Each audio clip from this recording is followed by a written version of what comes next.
In this lens shootout, we're going to be comparing two of Canon's prime lenses, the Canon RF 50mm f1.8 versus the larger 50mm f1.2 to work out, is it worth upgrading?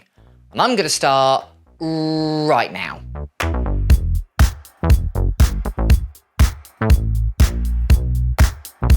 Over the last few months, I've been given the opportunity to use these two lenses, and each one of them has their pros and cons. So in today's video, I'll hopefully work out of these two lenses, which one is worth a spot in your camera bag.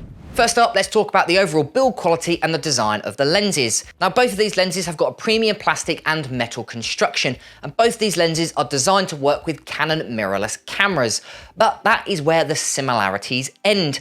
The 50mm f1.2 firstly comes with an autofocus to manual focus switch, as well as a focus limiter switch, and also a focus ring, as well as weather sealing, where the 50mm f1.8 doesn't have any of that. In fact, it's got a control to focus ring, which is probably one of the most biggest bugbears I've got of any lens. I often shoot manual focus and also autofocus and switch between the two quite regularly. And this lens is very frustrating to do that. You actually need to switch it into focus mode, then go into the settings, then turn it into manual focus. Very annoying, where the 50mm 1.2 has a dedicated switch. So out of the two, the f1.2 definitely wins this round. Right, so let's move on to image sharpness. Now, if we have a look wide open at f1.2, obviously the f1.8 can't do this, we're getting great center sharpness. And if we have a look in the corners, although they're a little bit darker, they are still incredibly sharp for a wide open at f1.2. So let's step down to f1.8 to really compare these lenses. Now, in the center, there's not much of a difference, which is actually quite surprising to think the difference in price. But as soon as we jump to the corners, we can see how much better that f1.2 performs. The corners of the f1.8 are very soft. So let's jump to f2.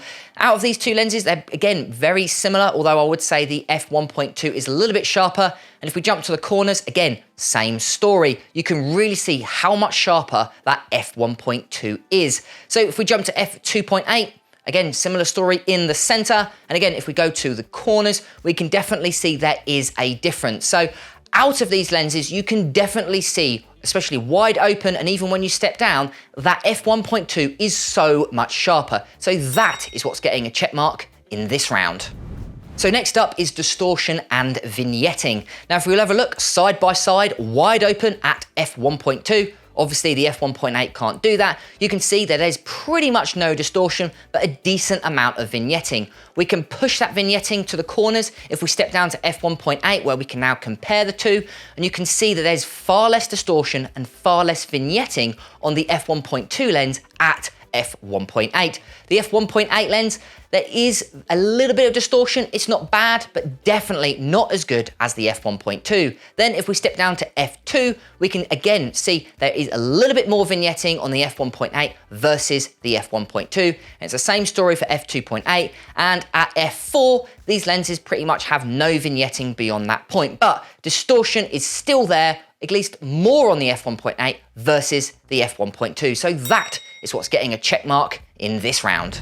Next up is the close-up image quality as well as its macro ability. Now, both of these lenses aren't macro lenses, but let's have a look at the minimum focus distance. The f1.8 has a minimum focus distance of 30 centimeters, where the minimum focus distance of the f1.2 is just 40 centimeters. So you can get a little bit closer to your subjects with the f1.8 versus the f1.2. But let's have a look at image quality. So wide open at f1.2, you're getting a decent amount of resolution, but it's not amazing. To sharpen that up, if we go ahead and step down to f1.8, you're getting a little bit more resolution, but the f1.8 lens isn't very good, especially when you compare it to the f1.2. And even if we take a stop down to f2, you can still see very similar story, and at f2.8, and it's even the same story at f4. So out of these lenses, although you are getting closer to your subject with the 50mm f1.8, you're not getting as good image quality close up. So I actually think both of these lenses deserve a check mark, one for image quality and one for the minimum focus distance. Okay, so next up is chromatic aberration or color fringing, that purple and green fringe that you can sometimes see on high contrast edges. So let's go ahead wide open at f1.2. We can see there's a small amount of chromatic aberration on the f1.2 before and after the plane of focus. So let's step down to see what it looks like in comparison, and oh my goodness, there is way more chromatic aberration on the f1.8 versus the f1.2. But don't forget, we are zoomed in at 500%. So although it does look very noticeable on these shots, it is very zoomed in and most people won't be able to see this. So let's step down to f2. We can see that chromatic aberration is starting to fade away, and then at f2.8 it is pretty much gone on both the f1.2 as well as the f1.8. But wide open, that f1.2 is amazing for reducing the amount of chromatic aberration, but it is very subtle in both lenses. We are just zoomed in a heller amount on both shots, but out of the two, the 1.2 outperforms the 1.8 in quite a dramatic fashion. So because of that, that's what gets the check mark in this round. Okay, so next up is flaring. So we've got the 50mm 1.8 and the 50mm f1.2, and the flaring is definitely different. The 50mm 1.2, I think the flaring is more, there's definitely more flaring thanks to a more complicated optical formula, just more elements, but that flaring looks better, it looks more cinematic, where the f1.8 flaring, although there's less elements and there's technically less flaring, there's more color flaring, and the flaring's a little bit stronger. Now, out of the two, which one do I prefer? Personally, I think the 1.2 flaring does look a little bit more cinematic, a little bit nicer, although there is more of it. So highly recommend using a lens hood, but you only get one lens with a lens hood in the box, and that is the 1.2. If you want to buy a lens hood, again, you're going to have to buy that as an optional extra. That's something definitely to think about. So out of the two, although it's definitely more personal preference, I do think the 1.2 is a little bit better with flaring. At least the flaring does look a little bit more cinematic. And again, you can always use that lens hood, which is in the box. So because of that, that's what's getting the check mark.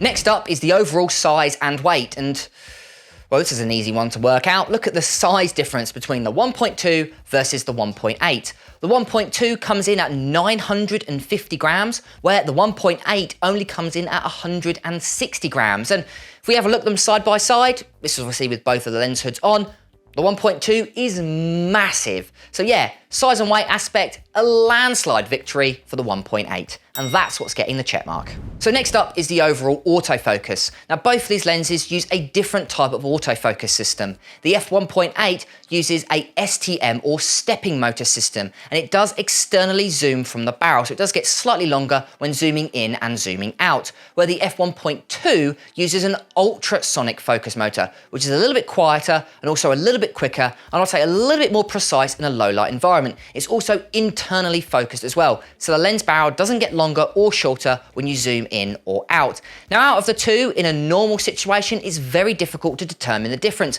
Both of the autofocus systems are very good, but in a low light environment, and also if sound is an issue, the f1.2 is far better, and that's what's getting the check mark in this round.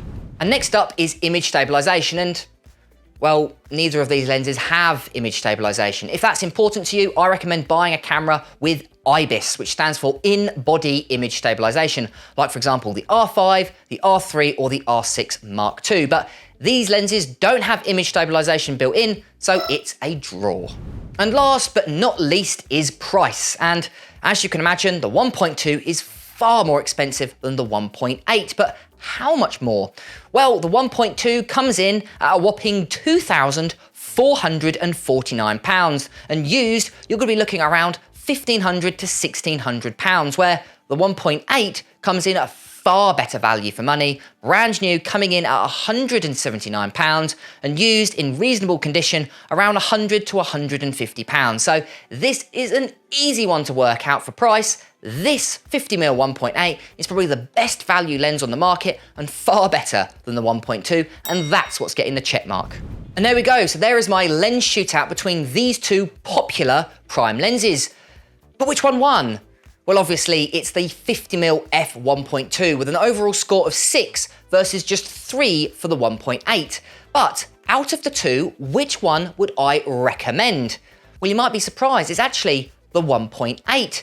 mostly because of that value for money. In some cases, it's 10 times cheaper than the 1.2, and it just isn't 10 times better. Yes, the image quality is better wide open at f1.2, and you're getting that extra stop of light at f1.2 versus 1.8, but for that ludicrously expensive price, I just can't recommend the 50mm enough. I just think this 1.8 is probably one of the best value for money lenses that you can buy, being one of the cheapest full frame lenses for Canon RF mount cameras, as well as it's offering almost as good image quality at a fraction of the cost of the 50mm f1.2. So because of that, yes, the 50mm 1.2 won, but I recommend the 50mm f1.8. But of course, write down in the comments below what you guys recommend. Do you recommend the 1.8 or do you recommend the 1.2? I'd love to hear your guys' feedback. Make sure to write down in the comments below.